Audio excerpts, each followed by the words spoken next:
நீங்க எல்லாருமே டீச்சர் கிட்ட சண்டை போட வரீங்கல்ல, டீச்சர் தான் பார்த்துக்கணும், டீச்சர் தான் ஒழுக்கமா சொல்லி கொடுக்கணும். நாங்கள் செதுக்கி அனுப்புகிறோம், வீட்டில் நீங்கள் சிதைத்து அனுப்புகிறீர்களே, என்ன செய்வது? பிரைவசிங்கிற பேர்ல நாம் அவர்களுக்கு கொடுக்கக்கூடிய மிகப்பெரிய ஆபத்தான வளைவுகளை நீங்கள் கொஞ்சம் யோசித்து பாருங்கள். நீ 10 வயதில் இருக்கின்ற பொழுது குழந்தைகளோடு தான் வெளியில் சென்றிருக்கிறாய் என்று நான் கண்டுகொள்ளாமல் இருந்தேன். நீ விலை உயர்ந்த டிஷர்ட்டையும் நீ ஷூவையும் கேட்ட பொழுது நான் என் வயதிலே வாங்கியதில்லை, நீ சந்தோஷம் அடைகிறாயே என்று உனக்கு வாங்கி கொடுத்தேன்.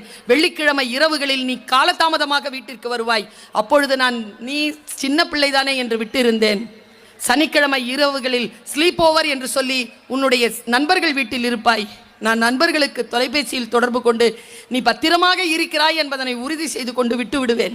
இரவு 12 மணி அளவில் உன்னுடைய அறையிலே பூட்டிக் கொண்டு பாடல் கேட்டுக்கொண்டு இருப்பாய். என்னுடைய ஒரு அதட்டலிலே நீ அடங்கி போவாய். நீ எனக்கு கீழ்ப்படிந்திருக்கிறாய் என்று நான் நினைத்திருந்தேன்.